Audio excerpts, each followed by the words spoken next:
If you are a beginner filmmaker and you want to improve your filmmaking skills, this video is for you. In this video I will tell you about 3 mistakes that I made many times which completely destroyed the footage I recorded. I hope that the information I included here will help you to make better videos. Let's get into it.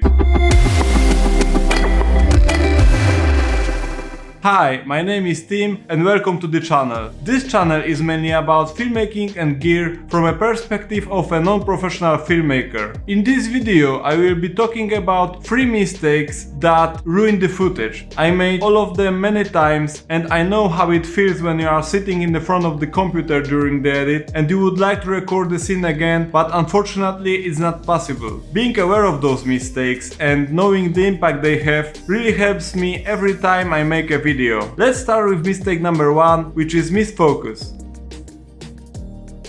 For me, focus is one of the most critical things to care about. If you miss focus and your subject will be blurred, then you are done. It's the thing that you cannot fix in post-production, and that's the reason why I pay a lot of attention to it. From my experience, I can tell you that depth of field has a huge impact on what's in focus and what's not. Bokeh or creamy background as you call it is nice, but it also makes focusing hard because you have a really shallow depth of field. If you have moving subject, then focusing is even harder. Shallow depth of field means that you have a really thin space into which you have to put your subject to be correctly focused, because everything outside this space will be blurred. If you are not experienced, I highly recommend you to sacrifice on bokeh by increasing the aperture and making depth of field wider. Check also video made by Lizzie Pierce where she tells why shooting with the lowest possible aperture isn't always the best choice, and focus is not the only reason for that. During my filmmaking journey, I heard an opinion that you are not a filmmaker or photographer if you use autofocus. And for me it's a nonsense. If your camera have decent autofocus, just use it and make your life easier. Especially if you have a Sony or Canon camera which really have a good autofocus systems. I rely on the autofocus in my Sony a6500 and it almost never lets me down. When you use autofocus, look into the menu and check if your camera has focus responsiveness and speed settings. Play with them and see which configuration works best for you. Be aware that autofocus performs worse in dark scenes. In this situation, or if your camera doesn't have good enough autofocus, it might be better to use manual focus instead. It's one more thing to care about, but in some situations you have no other choice. Fortunately, cameras have tools which help with manual focusing a lot. Those tools are focus picking and focus magnifier. Focus picking shows you on a display which parts of the frame are in focus and which parts of the frame are not. Focus magnifier is a tool which allows you to make a close-up into the frame and see, for example, if an eye of your subject is in focus or not. If you combine those tools with wider depth of field I mentioned previously, it should make the job. And now let's move to the second mistake, which is incorrect exposure.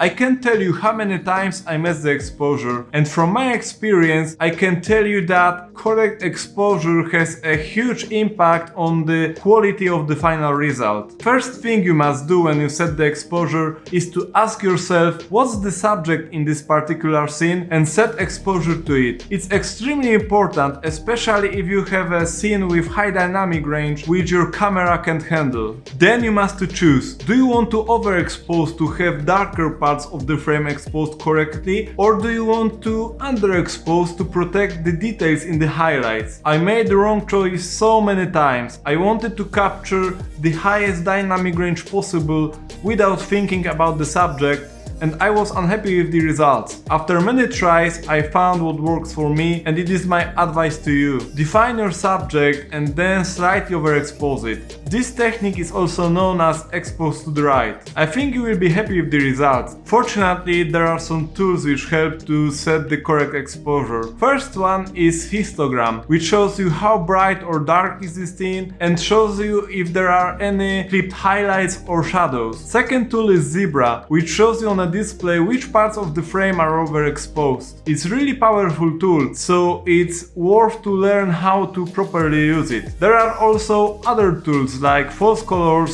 or waveform, but you probably won't find them in your camera. You will need to have an external monitor to use them. If you want to learn more about correct exposure, then you must watch Gerald's Undone video. I highly recommend it. He explains there how exposure correlates with noise, and he shows how to use the tools I mentioned to get correctly exposed footage. The last mistake I would like to talk about is framing. What I mean by that is to pay attention to what's in the frame. Be sure that you won't capture something unwanted like random people or waste on the ground. I don't know how many times I regretted that I didn't wait a minute for people to move, or I didn't move myself to get rid of something from the frame. So my advice is always try to take a minute and think about framing. Don't rush, and make sure that you won't capture something unwanted, because in majority of cases you won't be able to remove it afterwards. That's it in this video. Let me know in the comments which of those mistakes you also made. If this video was helpful to you, leave a thumbs up, subscribe to the channel and click the notification bell. Thanks for watching and see you in the next one. Bye!